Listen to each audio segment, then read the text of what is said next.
Good morning students. Myself Dr. Deepshikha. कल हमने कौमार वृत्त की इंट्रोडक्शन क्लास की थी. एक बार हम पहले कल का सिलेबस रिवाइज करेंगे, फिर आगे बढ़ेंगे. जैसा कि मैंने कल भी बताया था कि अष्टांग आयुर्वेद में कौमार वृत्त का महत्वपूर्ण स्थान है. कौमार वृत्त का वर्णन नामतः वैदिक काल में नहीं मिलता है, परंतु कौमार वृत्त के विषयों का यत्र तत्र हमें उल्लेख मिलता है. जैसे ऋग्वेद में दुर्बल और कृश बालक को बल देने की बात कही गई है. अथर्ववेद में कृमियों का उल्लेख है, गर्भ दोषों का उल्लेख है, अंजन, रक्षोघ्न और मेधा जनन द्रव्यों का भी उल्लेख है. इसके पश्चात संहिता काल में आचार्य चरक ने अष्टांग आयुर्वेद में कौमार वृत्त को छठा स्थान दिया था. चरक संहिता एक चिकित्सा प्रधान ग्रंथ है, अतः सर्वप्रथम उन्होंने काय चिकित्सा को स्थान प्रदान किया है. सुश्रुत संहिता एक शल्य प्रधान ग्रंथ है, अतः उन्होंने सर्वप्रथम शल्य तंत्र को स्थान दिया है तथा कौमार वृत्त को पांचवा स्थान प्रदान किया है. आचार्य वाग्भट ने बाल रोग को द्वितीय स्थान प्रदान किया है. काय बाल ग्रह ऊर्ध्वांग शल्य दंष्ट्रा जरा वृषय. इन संहिताओं के श्लोक आपके स्क्रीन पर दृष्टव्य है. आप देख सकते हैं कि काश्यप संहिता के विमान स्थान में जहां अष्टांग आयुर्वेद का वर्णन किया गया है, वहां कौमार वृत्त का सर्वप्रथम नाम उल्लेख किया गया है, क्योंकि काश्यप संहिता कौमार वृत्त विषयक ग्रंथ है. इसके पश्चात मध्यकाल में अनेक ग्रंथ जैसे कि रावणकृत कुमार तंत्र, कल्याण वैद्यकृत बाल तंत्र, पृथ्वी मल्लकृत शिशु रक्षा रत्न आदि उल्लेखनीय हैं. आधुनिक काल में भी बाल रोग का आश्रय लेकर अनेक ग्रंथों की रचना की गई है. आयुर्वेद से इतर ग्रंथों में भी कौमार वृत्त के संदर्भ प्राप्त होते हैं, जैसे कि रामायण, कुमार संभव, कौशिक सूत्र, पारस्कर सूत्र, अश्वलायन सूत्र, कौटिल्य अर्थशास्त्र. अब हमें ये देखना है कि कौन कौन से ऐसे ग्रंथ हैं जिनमें कौमार वृत्त मुख्य रूप से वर्णित है. इसमें सर्वप्रथम आती है काश्यप संहिता. इसका काल 6वीं तथा 7वीं शताब्दी है. इसके अतिरिक्त पर्वतक तंत्र, बंधक तंत्र, हिरण्याक्ष तंत्र प्रमुख हैं.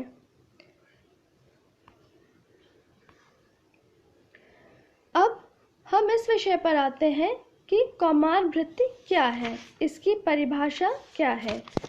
चरक संहिता में इसकी कोई परिभाषा नहीं दी गई है, परंतु चरक संहिता के टीकाकार चक्रपाणि ने उपरोक्त संदर्भ की व्याख्या करते हुए कौमार वृत्त की निरूक्ति इस प्रकार दी है.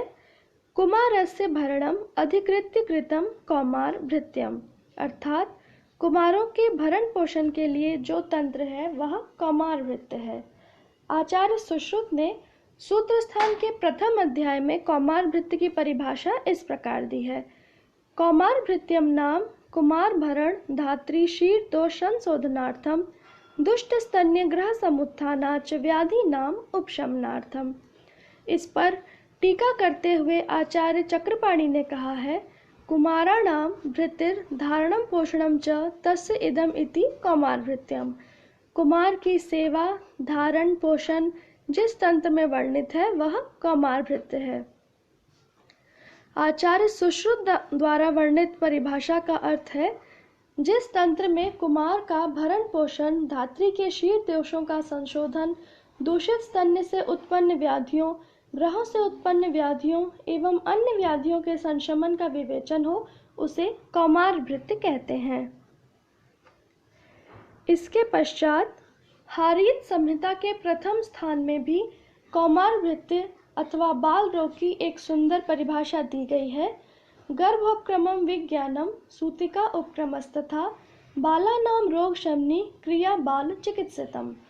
गर्भ के लिए उपक्रम अथवा गर्भकालीन उपक्रम, सूतिकाकालीन व्यवस्था एवं बालकों के रोगों का संशमन, इन सबका अंतर्भाव बाल चिकित्सा में किया जाता है। पूर्व काल में जो कौमार वृत्ति का क्षेत्र था उसमें बाल रोग तथा स्त्री प्रसूति ये दोनों ही समाहित थे, परंतु आज हम जो बाल रोग अथवा कौमार वृत्ति पढ़ते हैं उसमें केवल बालकों के विषय में ही अध्ययन करते हैं। इस बात का ध्यान रखते हुए डॉक्टर रघुवीर प्रसाद द्विवेदी द्वारा दी गई कौमार वृत्ति की आधुनिक परिभाषा उल्लेखनीय है। बालस्य अप्रसवात् सर्वं पालनं पोषणं तथा धात्री परीक्षणञ्चैव स्तन्य विज्ञानमेव च शिशूनां सर्वरोगाणां ज्ञानं तेषां निवारणं बालगृह परिज्ञानं ह्येतत् कौमार वृत्तिकम्। इसके पश्चात हम देखते हैं कि कौमार वृत्ति का क्षेत्र क्या है। काश्यप संहिता में कौमार वृत्ति के महत्व का वर्णन करते हुए लिखा गया है, कौमार वृत्त्यम अष्टानां तंत्राणाम आद्यम उच्यते आयुर्वेदस्य महतो देवानाम इव हव्यपः अनेन ही संवर्धितम इतरे चिकित्सन्ति। अर्थात काश्यप ने कहा है जिस प्रकार देवताओं में हवि लेने के कारण अग्निदेव प्रधान है, उसी प्रकार कौमार वृत्ति आयुर्वेद के 8 तंत्रों में आद्य अथवा प्रधान है, क्योंकि कौमार वृत्ति के ज्ञान के द्वारा जिन बालकों की चिकित्सा की जाती है उन्हें बड़ा किया जाता है, उन्हीं की अन्य शास्त्र ज्ञाता वैद्य चिकित्सा करते हैं। आचार्य सुश्रुत ने सूत्रस्थान के 3 अध्याय में कौमार वृत्ति के क्षेत्र का वर्णन किया है।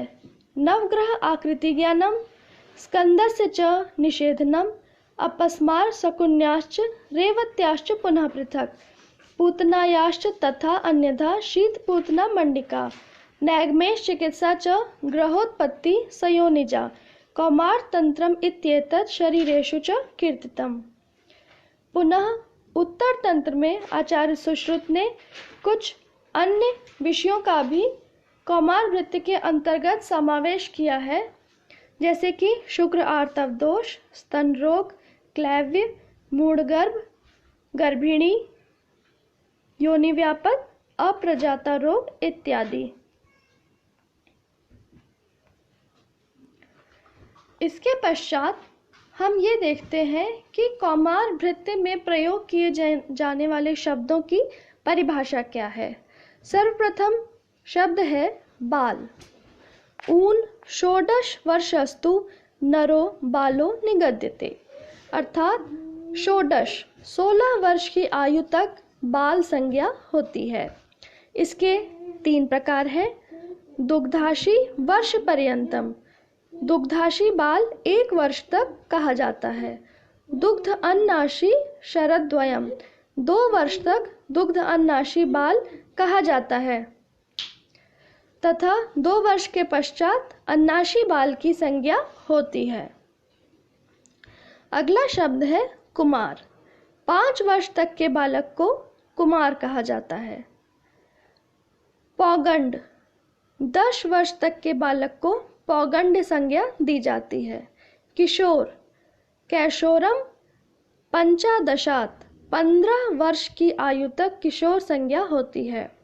यौवन, 15 वर्ष के पश्चात यौवन काल माना गया है। शिशु, जन्म से 8 वर्ष तक शिशु संज्ञा होती है। जात मात्र, तत्काल जन्मा हुआ बालक जात मात्र कहलाता है।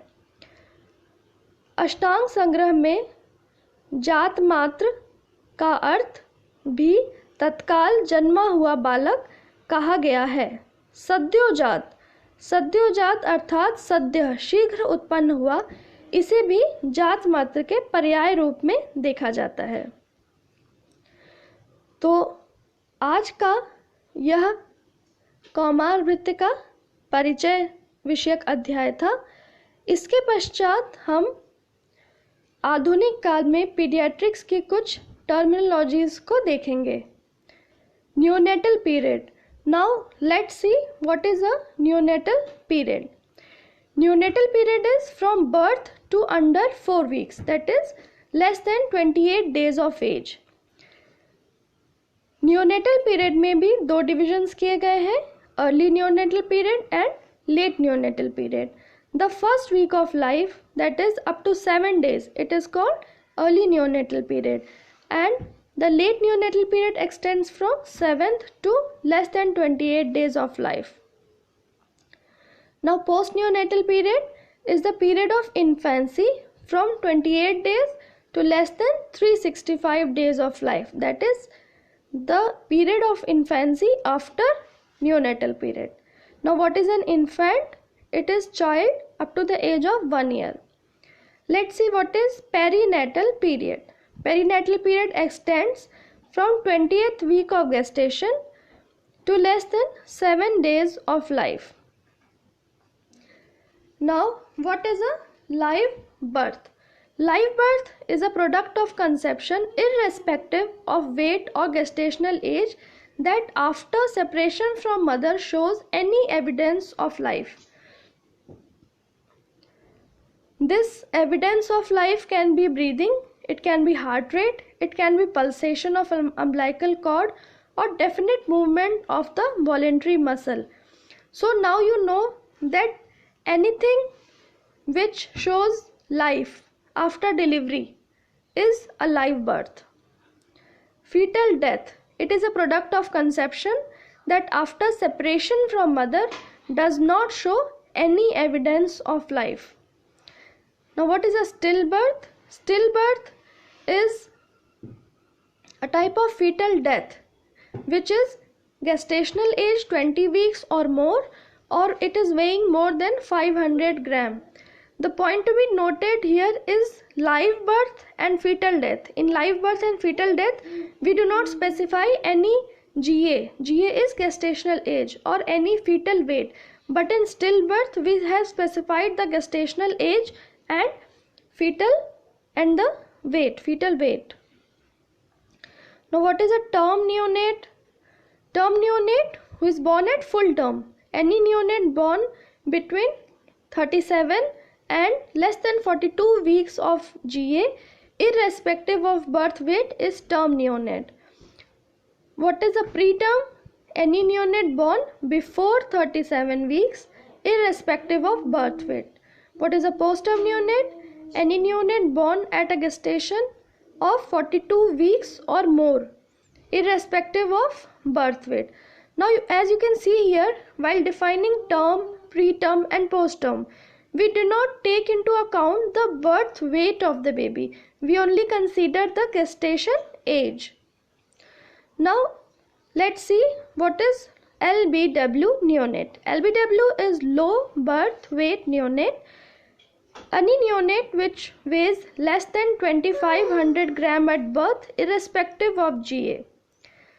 While defining LBW, we don't consider the GA, and while defining a term preterm neonate, we don't consider the weight. Now when you write the weight of a neonate, you should better write it in grams rather than in kg.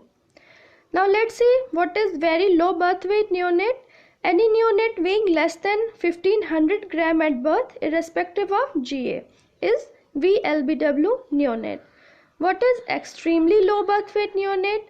Any neonate weighing less than 1000 gram at birth, irrespective of GA, is ELBW neonate. What is a neonatal mortality rate? Death of infant under the first 28 days of life per 1000 live birth is neonatal mortality rate, and it is also a health indicator of a society or a nation. The more the neonatal mortality rate, it means the lesser care we are having at societal level, and our aim should be to decrease this neonatal mortality rate. So students, I finished today's class, and I will expect you to find out what is neonatal mortality rate of India currently and what it was 10 years back. You can WhatsApp me the answers on my number. So take care, stay home, stay safe.